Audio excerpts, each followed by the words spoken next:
వందే మాత్రం. నేను మీ journalist Navata. Welcome to our political. ఉత్తరప్రదేశ్లోని షమ్లీ జిల్లాలో మరో మత మార్పిడి ఆరోపణ వెలుగులోకి వచ్చింది.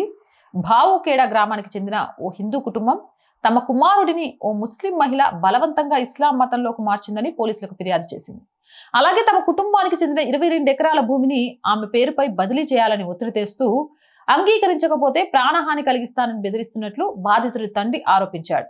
బాధిత కుటుంబం తెలిపిన వివరాల ప్రకారం సుమారు 7.5 క్రితం సహరాన్పురాకు చెందిన ఆ మహిళ తమ ఏకైక కుమారుణ్ణి తనతో తీసుకెళ్లిందని, అనంతరం అతను ఇస్లాం మతాన్ని స్వీకరించినట్లు తెలిసిందని పేర్కొన్నారు. ఈ ఆరోపణలపై సంబంధిత అధికారులు దర్యాప్తు చేపట్టారు. న్యాయం కోసం బాధిత కుటుంబ సభ్యులు భగ్రాలోని సాధనాపీఠ్ ఆశ్రమం అధిపతి స్వామి యశ్వీర్ మహారాజ్ని కలిసి తమ సమస్యను వివరించారు.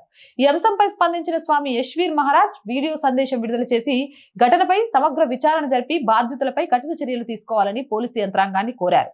ఈ వ్యవహారం తీవ్రతను దృష్టిలో ఉంచుకొని జింజానా పోలీస్ స్టేషన్ హౌస్ ఆఫీసర్ కు పూర్తి స్థాయి దర్యాప్తు చేపట్టాలని ఆదేశాలు జారీ చేసినట్లు జిల్లా పోలీస్ సూపరింటెండెంట్ ఎన్పి సింగ్ తెలిపారు. ఏదేమైనా లవ్ జిహాద్ ద్వారా హిందూ ఆడపిల్లల లక్ష్యం అవుతుంటే ఆస్తి ఉన్న హిందూ అబ్బాయిలను హనీ ట్రాప్ ద్వారా పడేసి వాళ్ళ జీవితాలని నాశనం చేస్తున్నారు. ఇంతకుముందు జిమ్ ట్రైనింగ్ కోసం వెళ్ళిన వ్యక్తికి సంబంధించి చూసాం, ఆయన గర్వాపసి అయ్యాడు.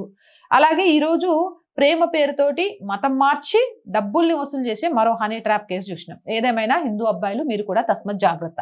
జై హింద్, జై భారత్.